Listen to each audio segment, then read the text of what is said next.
Good evening. The Southland Conference Baseball Tournament began tonight over at McNeese, and the Cowboys were in action first, taking on Texas A&M Corpus Christi. The winner of tonight's game advances to play Nicholls tomorrow, while the loser season comes to an end. Southland Pitcher of the Year Grant Rogers was on the bump for McNeese, and he was dealing as he struck out 5 batters, and we'll come back to him in just a second. In the bottom of the first, Trey Obregon III put the Pokes on the board first with a 2-run shot over the wall in right field, putting McNeese up 2-0, and in the end that would actually turn out to be all McNeese needed.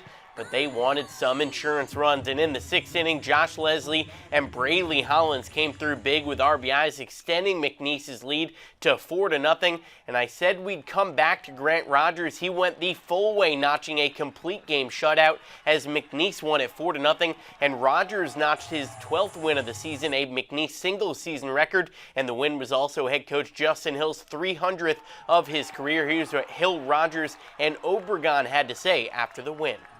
Man, the story of the day was Grant Rogers and what he did. Trey got us going on a great, got us going offensively. He said we kind of breathed a little bit, but then Grant was really, really good. In addition to that, the defense was fantastic, and we never were able to stretch it out, but we kept kind of having enough pressure. And again, Grant did what Grant does. So, man, just glad he's on our team. I couldn't do it without my teammates, my defense. They made some great plays behind me, and the guys in the dugout. Owe them everything. I mean, it was huge for our team to get a lead. I mean, honestly, I wouldn't have been in that situation had it not been for Brad, laying that bunt down right there. I mean, that probably gets, unnoticed, probably, gets overlooked, and that kind of got our momentum in the dugout. So, honestly, without him and our teammates, that probably wouldn't happen. And we feel really confident with Grant. It's just like, hey, like any pitcher, if we can get him a lead or get him some runs, then it's going to look better, and we're going to feel a lot more comfortable in the dugout.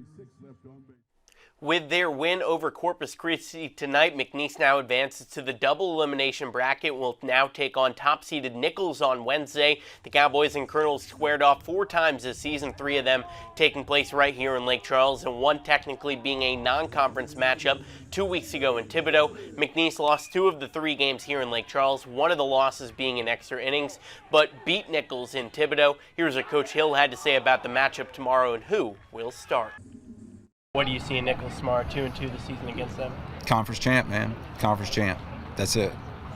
We talked about it. It'd be Hudgens or Abraham. It'll be one of the 2. Obviously, we got a lot of work to do. Even to stay in the winners bracket, we had to go the extra game. So either one of those guys will go. But I mean, they're all going to throw.